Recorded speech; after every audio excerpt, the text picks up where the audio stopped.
रज़ा अब पल भर में मुझे इंडिपेंडेंट देखना चाहते थे। वो चाहते थे कि मैं शादी से पहले वाली मलिका बन जाऊं,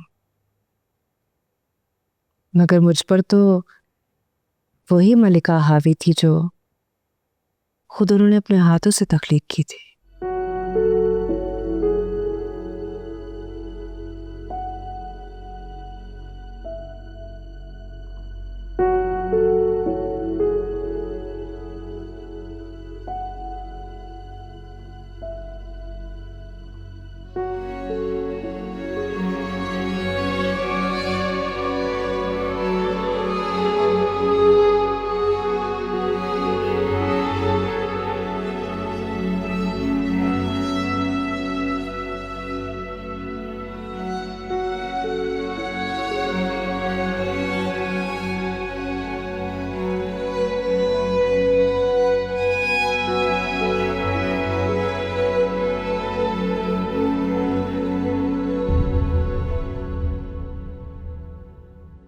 जी भी हो गया सब कुछ।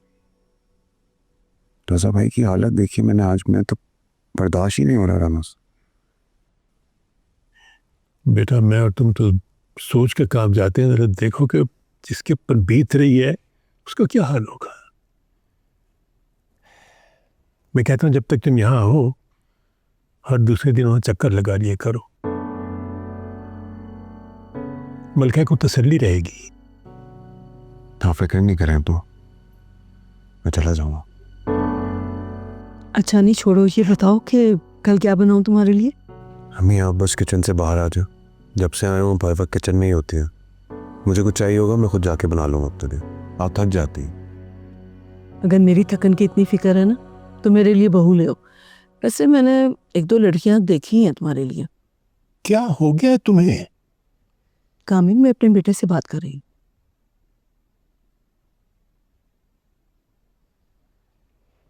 वो तुम्हें याद है मेरी दोस्त शुमाइला खाला, तुम्हारा बड़ा पूछती रहती हैं। उनकी छोटी बेटी जो है ना वो डेंटिस्ट बन रही है, बहुत प्यारी है। अगर कहो तो मैं बात करूं। अम्मी क्या हो गया आपको, किस तरह की बातें कर रही हैं? हालात हैं कोई? रज़ा भाई की कंडीशन है, मेरी शादी की बात कर रही हैं आप। बार बार मैं ऐसे यही बात कहता हूँ लेकिन हर दफा यही जिक्र लेके बैठ जाती है। ये जो आप दोनों बाप बेटे के दरमियान में खिचड़ी पक रही है ना, मैं इसे कभी दम नहीं लगने दूंगी जब तक मैं जिंदा हूं। अम्मी क्या, किस तरह की बातें कर रही हैं आप? अब्बू ने आपसे कुछ कहा? मैंने कहा? आप तो नहीं थी इस तरह की। आला ज़र्फी का मुजाहरा किया है आपने हमेशा।